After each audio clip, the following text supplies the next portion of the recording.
निवेदन कर रही थी कि परमात्मा ने निवेदन किया महाराज मनु से कि देखिए ये तो आपके तपस्या का फल है, ये तो आपके पुण्य कर्मों का फल है जो मैं अगले जन्म में आपको पुत्र के रूप में प्राप्त होऊंगा। परंतु मेरी इच्छा है, मैं आज अत्यंत प्रसन्न हूँ, इसीलिए मेरी इच्छा है कि आज आप हमसे कुछ फ्री में भी, इसके अलावा भी आप कुछ मांग सकते हैं। महाराज मनु ने कहा कि प्रभु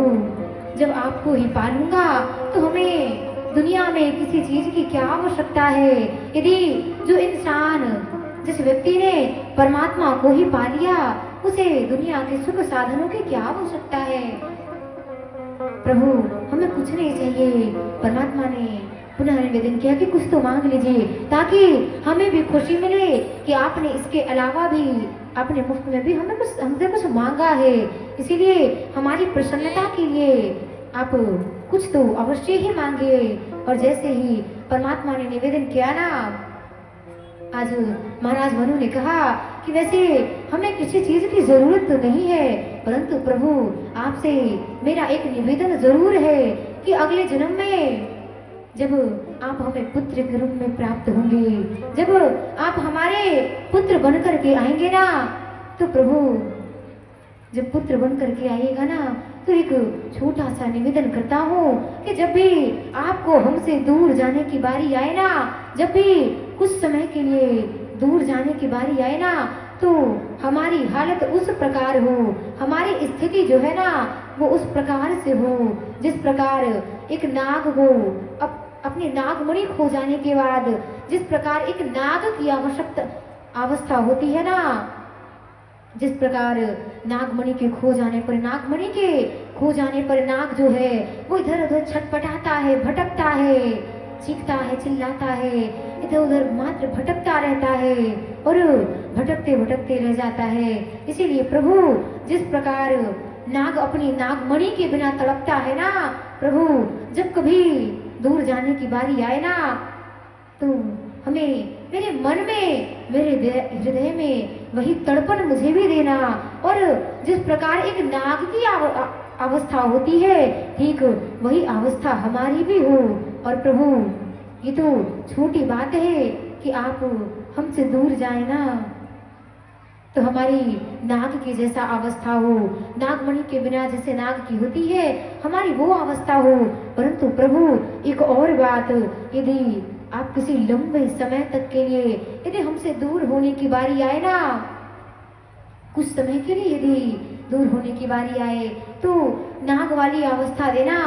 नाग वाली तड़पन देना। और यदि ज्यादा लंबे समय तक यदि दूर रहने की बारी आए ना, तो प्रभु एक कृपा अवश्य करना कि जिस प्रकार से जल के बिना एक मछली की अवस्था होती है, जल के बिना एक मछली तड़पता है, चिल्लाता है, छटपटाता है और छटपटाते छटपटाते अपना दम वहीं पे तोड़ देता है, ठीक उसी प्रकार मुझे भी वही दोनों तड़पन देना, वही दोनों अवस्था हमारी भी हो। प्रभु बस इतनी सी कृपा कर देना। और परमात्मा ने कहा क्या अगले जन्म में आपकी ये सारी इच्छाएं पूर्ण होगी। और ध्यान दीजिएगा, अयोध्या में भी जब परमात्मा का अवतार हुआ और जो दोनों वरदान उन्होंने मांगे थे ना, नाग वाली तड़पन और मछली, जल के बिना मछली वाली जो तड़प थी, वो दोनों मांगे थे ना, ध्यान दीजिएगा वो अगले जन्म में महाराज दशरथ के रूप में जब आए ना, तो दोनों तड़पन उन्हें मिली है। और कब मिली है? एक बार जब महामुनि विश्वामित्र जी के साथ विदा कर रहे थे, तो वही नागमणि के बिना जो नाग की अवस्था होती है, नाग जो है इधर उधर भटकता है, चिल्लाता है, रोता है, छटपटाता है और इधर उधर बस भटकता रहता है। ठीक उसी प्रकार जब भगवान महामुनि विश्वामित्र जी के साथ गए हैं, तो ठीक उसी प्रकार महाराज दशरथ जी जो है वो इधर उधर छटपटा कर रह जाते हैं। और दूसरी तड़पन जो है ना, वो भी परमात्मा को मिली, वो भी महाराज दशरथ को मिली। और वो दूसरी वाली कब मिली? जब परमात्मा को वनवास मिला था, जब हमारे भगवान राम को वनवास मिला ना, उस समय वही मछली वाली तड़पन हुई, वही जो जल के बिना मछली की अवस्था होती है, जिस प्रकार मछली जल के बिना चिल्लाता है, चीखता है, छटपटाता है, भटकता है, और वैसे ही छटपटाते छटपटाते अपना दम धीरे धीरे करके वो हो सकता है कि नागमणि से यदि नाग हो जाए ना तो वो कुछ दिनों तक तो जीवित रह सकता है, हो सके कि वो जीवित रह सके, परंतु कभी आप विचार करके देखिएगा अपने अनुभव भी क्या होगा अपने जीवन में, यदि मछली को कुछ समय के लिए भी यदि जल से निकाल दिया जाए ना तो ज्यादा समय तक नहीं टिकता है, 2-4 मिनट में ही, थोड़ा देर जब तक सांसें चलेगी, छटपटाएगा, रोएगा, और उसके बाद जल्दी ही, ज्यादा देर तो नहीं परंतु जल्दी ही अपना दम तोड़ देता है। ठीक उसी प्रकार परमात्मा ने कहा, परमात्मा ने दोनों तड़पण उनको दी, और जैसे प्रथम में तो मैं निवेदन कर रही थी कि जैसे महाराज जनक महाराज दशरथ जी से राम को मांगा है, प्रथम में तो बहुत सारे निवेदन करते हैं, बहुत समझाने का प्रयास करते हैं, उन्हें लगता है कि मैं अपनी दुख व्यथा सुनाऊंगा, यदि मैं अपना कष्ट महामुनि विश्वामित्र जी को सुनाऊंगा ना तो ये मान जाएंगे, परंतु इसके बाद भी महाराज दशरथ जी निवेदन करते करते थक गए, परंतु जब महामुनि विश्वामित्र जी नहीं माने, महामुनि विश्वामित्र जी अनेक प्रकार से आज उनको समझाते हैं। गुरुदेव वशिष्ठ जी भी बैठे थे, उन्होंने भी गुरु वशिष्ठ बहुबुद्धि समझावा, गुरुदेव ने भी बहुत तरीके से समझाया है, और जैसे गुरुदेव ने समझाया आज परमात्मा को देने के लिए, परमात्मा को विदा करने के लिए, उनके यज्ञ की रक्षा हेतु, उनके यज्ञ के पूर्ण करने हेतु, परमात्मा को भेजने के लिए आज परमात्मा को भेजने के लिए तैयार हुए हैं, और जैसे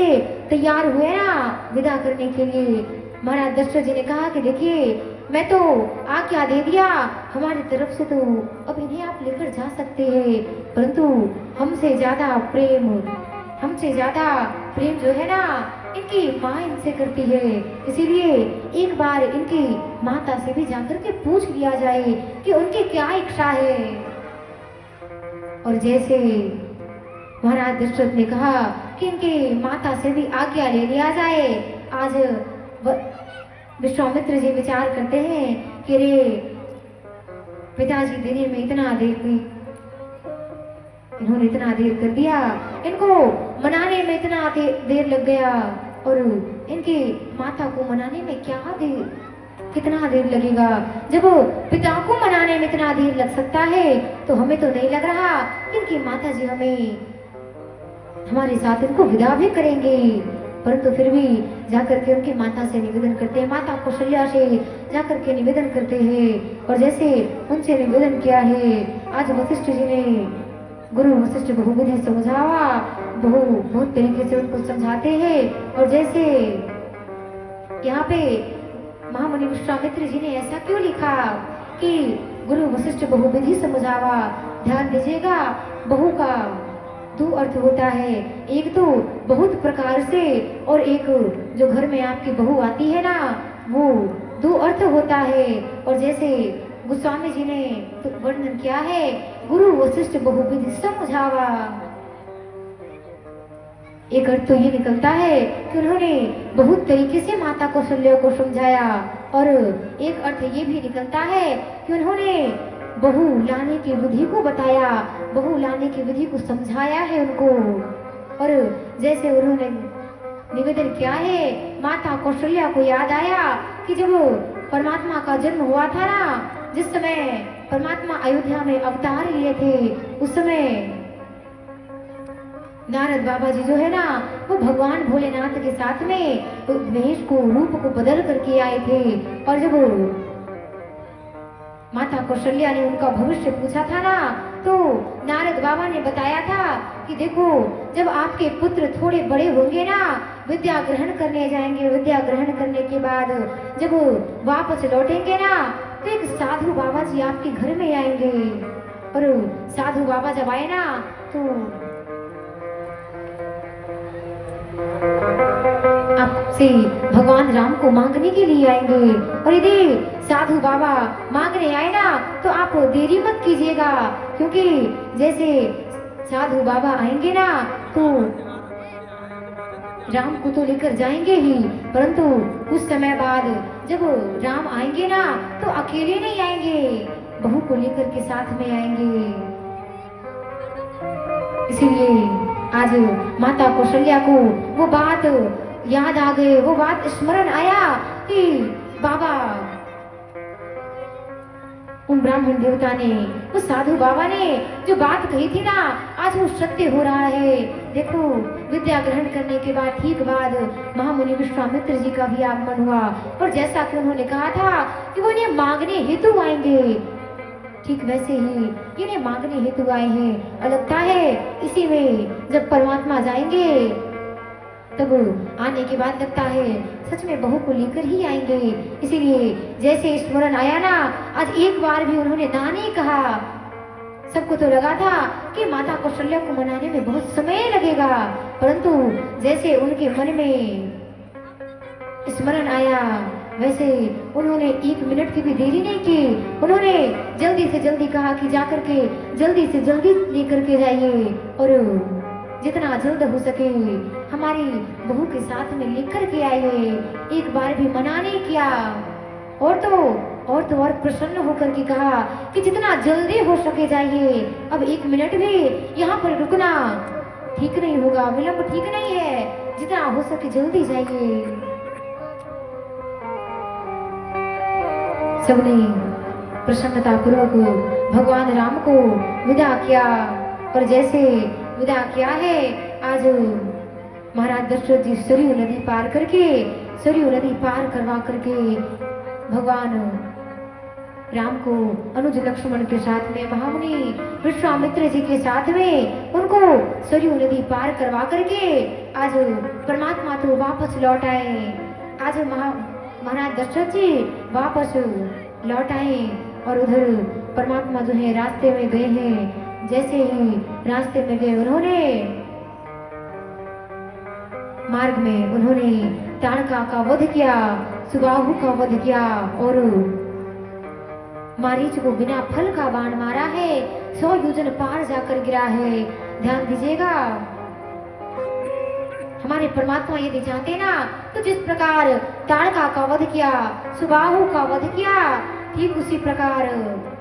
परमात्मा जो है वो सुबाहु मारीच का भी वध कर देते, परंतु उन्होंने ऐसा नहीं किया। वो विचार करते हैं कि यदि मैं मारीच को यहीं पर मार दूंगा ना, और यदि मारीच यहीं पे मर गया, यहीं पे अगर समाप्त हो गया ना तो राम कथा जो है वो यहीं पे समाप्त हो जाएगी, क्योंकि राम कथा जो है ना, पूरा राम कथा जो है इसी मारीच पे टिका है। क्योंकि यही मारीच जो है ना जब वनवास के समय यही मारीच वेश को बदल करके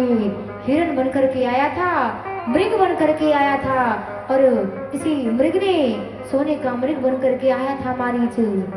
जिसके कारण माता सीता का हरण हुआ था। यदि मारीच को यहीं पर मार देते तो राम कथा तो यहीं पे समाप्त हो जाता, ना तो सीता हरण होता, ना ही लंका दहन होता, ना ही रावण का संहार होता। इसीलिए परमात्मा ने विचार किया कि इसको मारना ठीक नहीं रहेगा, ये यदि मर गया ना तो मानस कथा तो यहीं पे समाप्त हो जाएगी, इसीलिए इसे जीवित छोड़ देना उचित है। और मारीच को बिना फल का बाण मारा, 100 योजन पार जाकर गिरा है। महामुनि विश्वामित्र जी के यज्ञ को संपन्न कराया है। एक सभी लोग भाव श्रद्धा से जय जयकार कीजिए। प्रेम से बोलिए राजा रामचंद्र भगवान की, बोलिए नारायण भगवान की। और परमात्मा ने